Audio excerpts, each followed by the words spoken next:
29 décembre 2019, alors les Ali Bongo dimanche à Souka pour la clôturer Bongo mois il y a décembre tout année 2019. En tout cas, bon moi ndengeni bando balande to banaki année pilote comme na Souka. Alors c'est dimanche ici, c'est qui du président de la République à Sabon la Katia Kamba, Nouvelle Jérusalem. En tout cas, bando balande vous on a l'habitude de partout RDC Monde. Merci pour la confiance, merci pour la fidélité.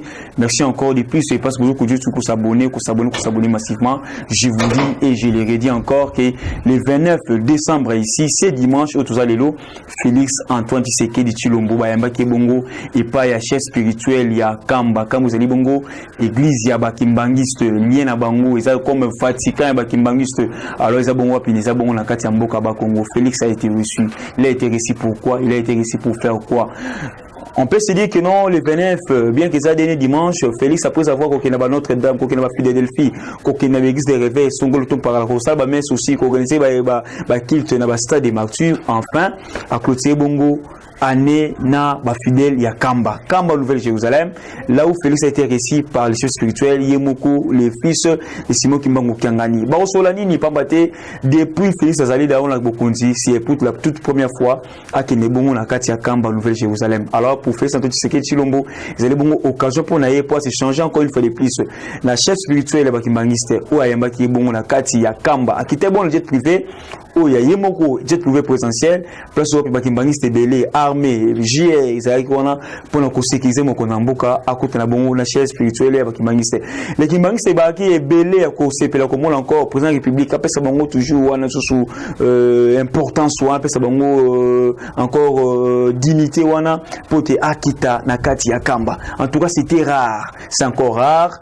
Ce qui dit c'est pour la toute première fois qui bon na Kamba. Alors et sali Bakimbangiste qui tokopé c'est ngoma kasi pambate ba sepeli bongo na accueil ya président public na kati ya Kamba au pona bango za bongo Jérusalem ya sika pour Jérusalem de nini zali bongo place oyo pona ba moni que non les messi o to bengi bongo Simon Kimbango Kiangani place ba kunda et place zali ko fanda pona bongo za c'est ngoma kasi. En tout cas ce qui dit a marqué l'histoire. Pourquoi? Parce que a marqué l'histoire toujours dans la fin de l'année 2019. Alors il est là prêt et puis il est là toujours à l'occasion pour soutenir les Kimbangistes, pour être là constant, pour être là au service de la population naïe. Alors Bakimbangiste peut bamoni par na bango considération à l'égard du chef de l'État Félix Antoine Tshisekedi Tshilombo. Voilà qui bongo si j'ai fait liboso bande balandi RDC Monde pour la stabilité commerce que président de la République ou yazali président congolais nyonso akiti bon na ba Congo président na mboka Kamba pour bayambier lokola mokonzi pe pa bataza pe mokonzi bayambier lokola roi pa bataza bon na kati ya Jérusalem nouvelle cité na kati ya Kamba. Tout l'épisode du Kambo est allié pasteur Mukuna évêque général de l'église ACK zali bongo Assemblée chrétienne de Kinshasa. Évêque Mukuna c'est plein pourquoi? Parce que Azan a besoin lelo accord ya FCC cash babimisa alobi ke pour naie évêque parce qu'on a dit que non président Félix Antoine Tshisekedi Tshilombo aza bloqué. Pourquoi il est bloqué? Après si ba raison za nini ba ordonnance chef de l'État jusqu'à présent n'ont été exécutés. Alors les ministres du portefeuille jusqu'à présent n'ont été assigné ba ordonnance chef de l'État. Alors pour les pasteurs Mukuna, les représentants légaux, les églises ACK, alors que non les présidents de la République Félix Antoine Tshisekedi Tshilombo azali bloqué. Pourquoi? Est-ce que l'ombre de Kabila bloque Félix Tshisekedi?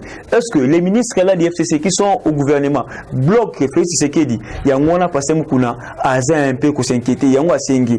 Encore il y a FCC cash ebima na kibonkutu ebima et comment on emploie ça? Même si on congolais ne soba mona pe ba yeba c'est quoi réellement l'accord? Ni eza na kati accord wana. Ni ba komaki na kati accord wana pour le tomo la désobéissance. Il y a un ministre portefeuille et moment ko signer ba ordonnance chef de l'État pour te bateau ba qui na CNCS na bateau de ngomé wona chez Kamine ba bon ko remplacer place au bacheki bango wana. Et ça la passé Mukuna pas su.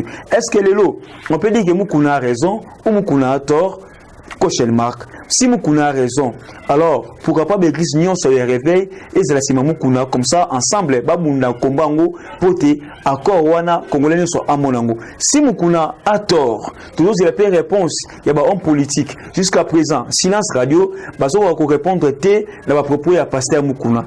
Est-ce que silence, il y a un homme politique, on a mis une IDPS.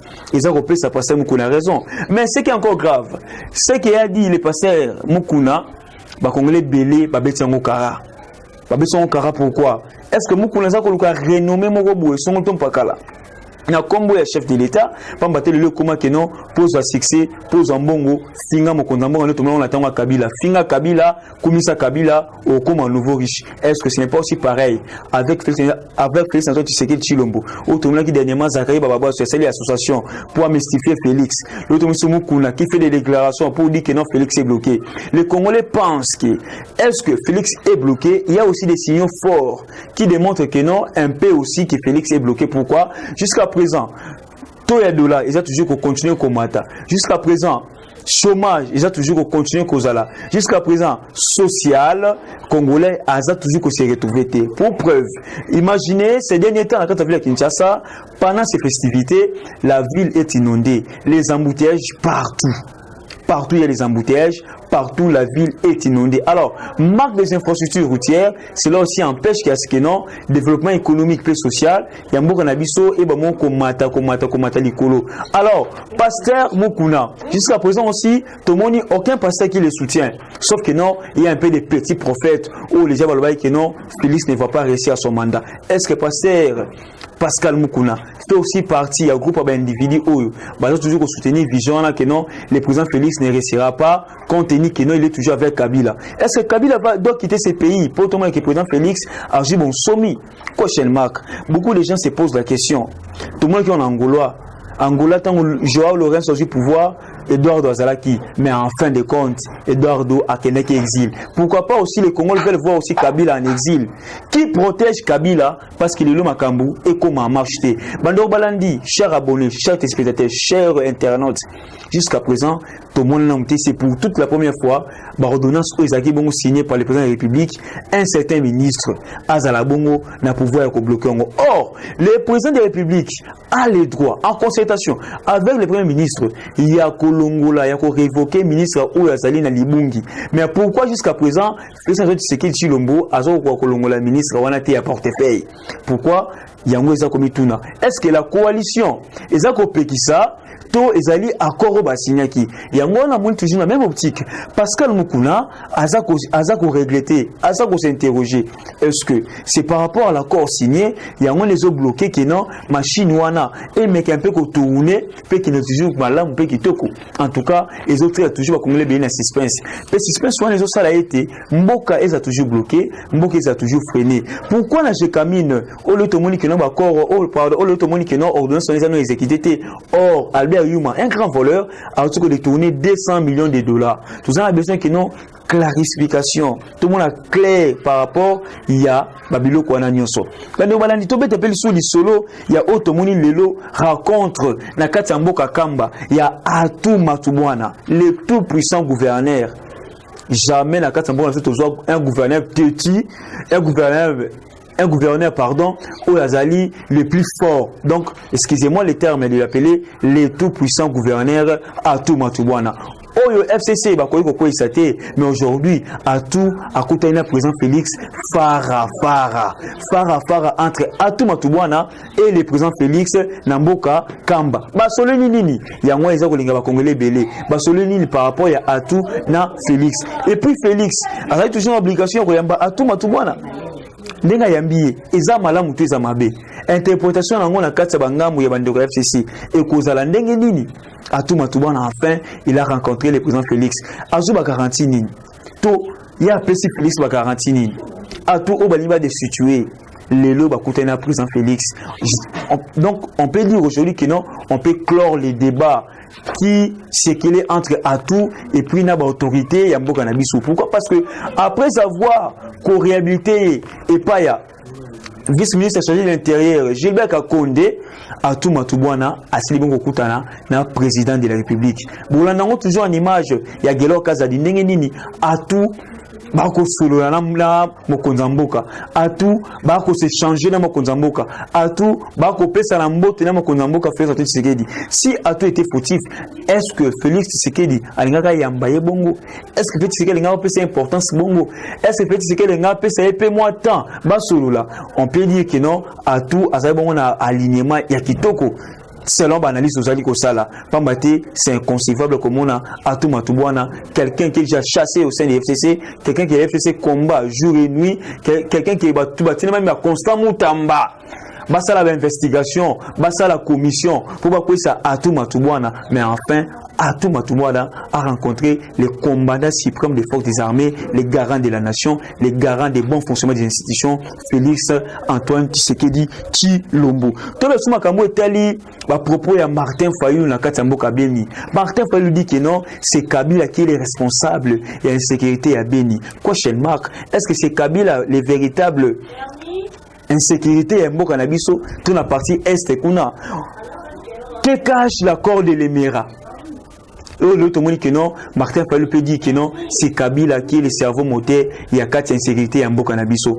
Est-ce que Martin Fayulu a raison? Est-ce que Martin Fayulu a tort? C'est maintenant à nous et à vous d'analyser, de faire comprendre que non, pendant règne à Kabila, guerre à Est et ici là. Est-ce que, avec la présence du président Antoine Tshisekedi Tshilombo, guerre à Est aussi là, toi toujours comme il tourne, Congolais a besoin d'action, Congolais a besoin de preuves, Congolais a besoin de promesses, mais Congolais a besoin que non, il y a réalisation.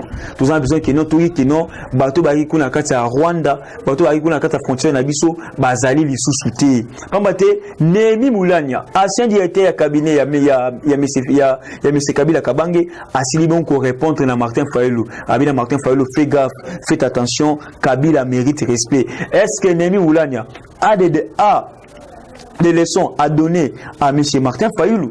L'autre monde qui n'a pas Nemi Moulania pour nous courage il y a qu'on répondre à Martin Fayulu.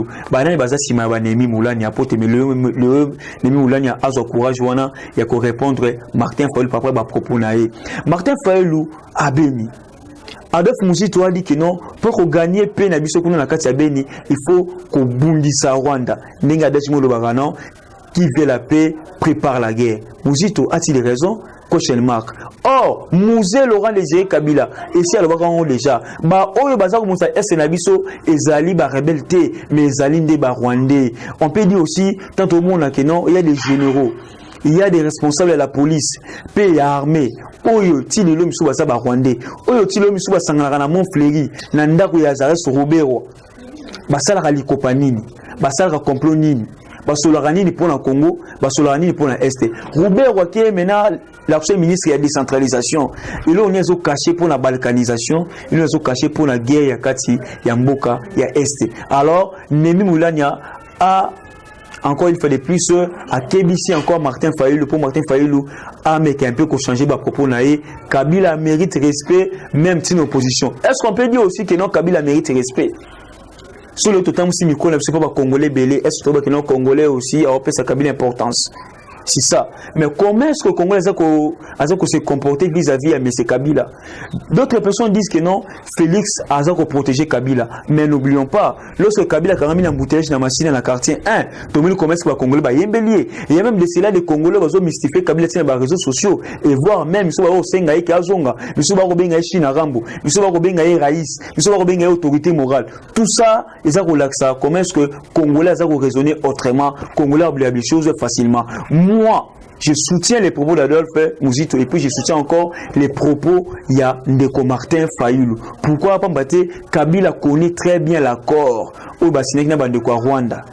Pourquoi? Parce que tant que Kabila Kotaki, tout le monde a qui? Comment est-ce que James Kabarebe en même temps, commandant suprême Awa na kati mboka na biso et puis général major aussi de même temps ya kati ya mboka Rwanda nyo seza ko la ba signe majeur to mona za so Robert wa lelo awa susu ministre de décentralisation azali muta FCC azali puis en Kabila. Tout ça ce sont des signes majeurs ils ont la que non mboka na biso na moi problème. Parlons aussi par rapport à ba frais académiques au lotomoni ba université comme Koyinda les frais académiques.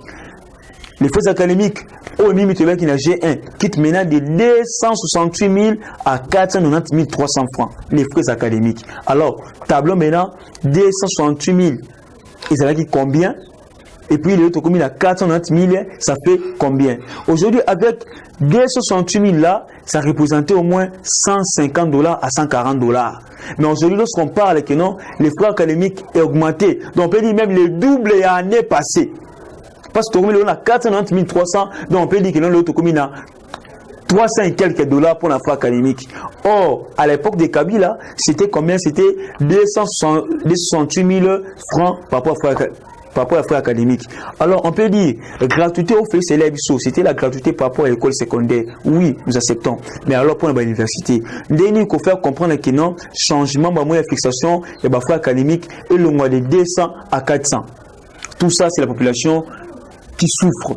Tout ça, c'est la population a besoin d'éclaircissement. Toujours comprendre, c'est les ministres et les titulaires, Thomas Loara Los Angeles, qui prennent les décisions, ou bien ce sont les recteurs des universités qui prennent les décisions. Or, avant un recteur universitaire à sa décision, il doit se conférer au ministre titulaire de l'USU, qui est Thomas Loara Los Angeles. Mais c'est le ministre Thomas Loara Los Angeles. Nous avons besoin de ces éclaircissements par rapport à l'augmentation, il y a frais académiques. Pourquoi? Parce que la population, d'abord, on a moins passé. Le tomé de l'année mati. Alors, tabler encore les frais académiques, na montawana, c'est demander trop à la population. Encore une fois de plus, merci à vous, très chers abonnés, nos très chers internautes, nos très chers téléspectateurs de RDC Monde TV. En tout cas, vous continuez, toujours qu'on s'abonner sur votre chaîne pour justement palper les actualités politiques Yamboka Nabiso. Et puis surtout, vous en savez un commentaire, vous en savez un Nabiso, vous en savez aussi un recommandation sur WhatsApp, puis on commence sur Facebook. Je vous avais dit que non, le 29, le dernier dimanche du mois de décembre, Félix s'est rendu à Kamba. Alors pour le recevoir la Makambu Yamboka, parce que les Kimbangistes aussi représentent une partie à puissance de Kassamboka Nabiso. On est Congo. Alors, Félix a hacké la retour à authenticité. Mais c'est un signal très fort. Pourquoi seulement Félix a choisi la fin de l'année pour aller à Kamba? Parce que Félix nous avait promis, la carte il y a un discours qu'en 2020, les abonnés année à Barcion. Alors Félix s'est dit, il a voulu enfin terminer l'année et Rokende Bongo Nakamba. Merci beaucoup pour ça qui est de partout à travers le monde, en Suisse, en Genève. La carte à Paris, la carte à Bruxelles, la Kinshasa, la Kolwezi, la Lubumbashi, pourquoi pas aussi la carte à Mboka, Hollande, la bande de Angleterre, où c'est toujours qu'on s'abonner, la bande de États-Unis d'Amérique, l'Europe Mobimba, Amérique Mobimba, Océanie, pourquoi pas aussi la carte à Afrique.